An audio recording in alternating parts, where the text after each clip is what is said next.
Assalamualaikum warahmatullahi wabarakatuh.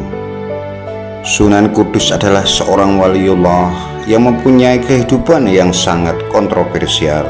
Sunan Kudus bernama asli Jafar Shodiq.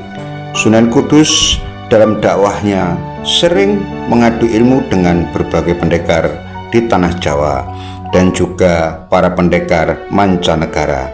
Kali ini kita akan membahas tentang terjadinya adu kesaktian antara Sunan Kudus dengan Kiai Telingsing dari negeri Cina. Kiai Telingsing adalah seorang kiai yang menyebarkan agama Islam di daerah Kudus dan sekitarnya. Menariknya, meski hubungan Kiai Telingsing dengan Sunan Kudus dekat, Sunan Kudus pernah murka kepada Kiai Telingsing dan akhirnya mengadu ilmu kesaktian dengan Kiai Telingsing gara-gara kendi atau tempat air minum. Dan begini ceritanya. Kiai Telingsing adalah seorang ulama yang berasal dari negeri Cina. Selain beliau seorang ulama, beliau juga seorang ahli ukir. Ukiran Kiai Telingsing sangat indah karena selain dengan keahlian tangannya, beliau di setiap mengukir disertai dengan doa-doa yang mengandung mistis, sehingga hasil ukiran beliau sangat menakjubkan. Suatu ketika Sunan Kudus kedatangan seorang tamu dari kerajaan Demak Bintoro, dan tamu tersebut seorang pejabat tinggi, dan tamu tersebut sangat istimewa bagi Sunan Kudus. Oleh karena itulah Sunan Kudus memesan cenderamata untuk tamu tersebut kepada Kiai Telingsing, dan cenderamata tersebut akan diberikan kepada seorang raja Demak. Tetapi apa yang terjadi? Ternyata Kiai Telingsing hanya membuat sebuah kendi tempat air minum, dan kendi tersebut hanya terbuat dari tanah liat atau tanah lempung. Maka murkalah pada hari itu Sunan Kudus kepada Kiai Telingsing. Kiai Telingsing dianggap meremehkan Sunan Kudus sekaligus tamu istimewa tersebut.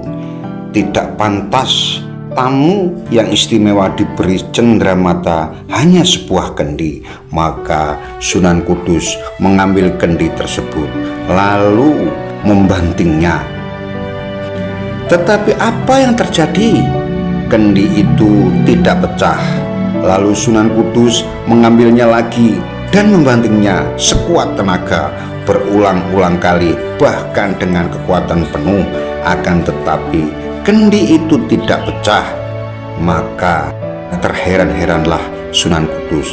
Pada akhirnya Sunan Kudus membanting untuk yang terakhir kalinya dan disertai dengan kesaktian yang beliau miliki. Akhirnya kendi itu pun bisa pecah karena Sunan Kudus tahu kalau kendi tersebut diisi dengan rajah dan kekuatan gaib oleh Kiai Telingsing. Kendi tersebut pecah dan terbelah menjadi dua. Maka Sunan Kudus matanya terbelalak melihat ukiran di dalam kendi tersebut.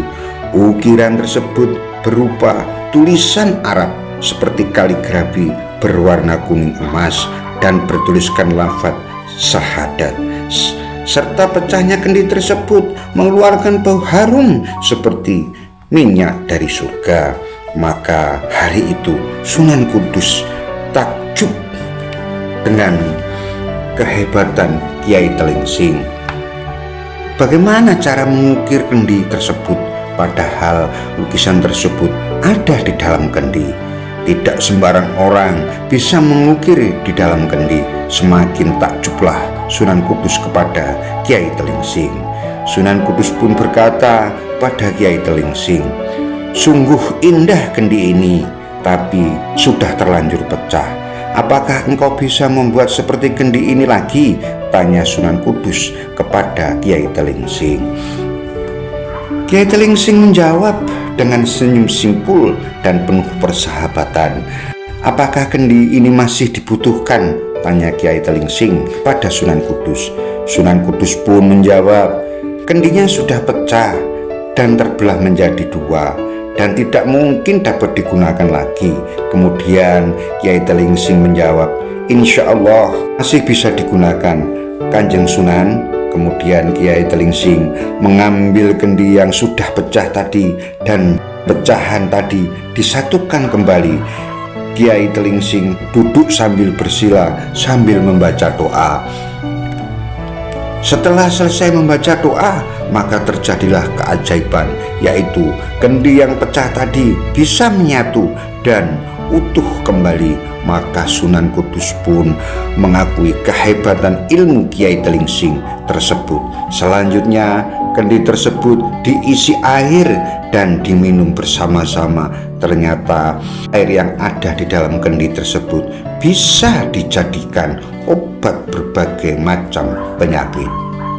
Selang beberapa hari kemudian, kendi tersebut dibawa pulang oleh tamunya Sunan Kudus yang berasal dari Demak. Hingga sekarang kendi itu ada di Kerajaan Demak. Kemudian di hari-hari berikutnya Sunan Kudus berguru kepada Kiai Telingsing, yaitu berguru seni ukir yang terbuat dari kayu ataupun dari batu dan tanah. Sedangkan Kiai Telingsing juga berguru kepada Sunan Kudus untuk memperdalam ilmu agama Islam. Jadi antara Sunan Kudus dan Kiai Telingsing saling bertukar ilmu dan juga bersahabat, berdakwah bersama-sama untuk menyebarkan agama Islam di daerah Jawa Tengah, tepatnya di Kudus. Oleh karena itulah di daerah Jawa Tengah hingga saat ini masih banyak ukiran-ukiran peninggalan Kiai Telingsing dan Sunan Kudus, baik yang berupa ornamen-ornamen dan gebyok yang terbuat dari kayu jati. Makam Kiai Telingsing hingga saat ini yang terletak di Kelurahan Sugingan, Kecamatan Kudus, selalu ramai diziarahi oleh orang dari berbagai kota dari seluruh Nusantara, dan mereka yang datang berdoa sebagai pertanda penghormatan atas karya-karya beliau. Demikianlah sejarah yang bisa saya sampaikan tentang Kiai Telingsing dan Sunan Kudus. Semoga bermanfaat. Sekian dan terima kasih. Channel saya ini saya mohon bantuannya untuk like, komen, dan subscribe. Atas bantuannya saya ucapkan banyak terima kasih. Assalamualaikum warahmatullahi wabarakatuh. Salam sedulur.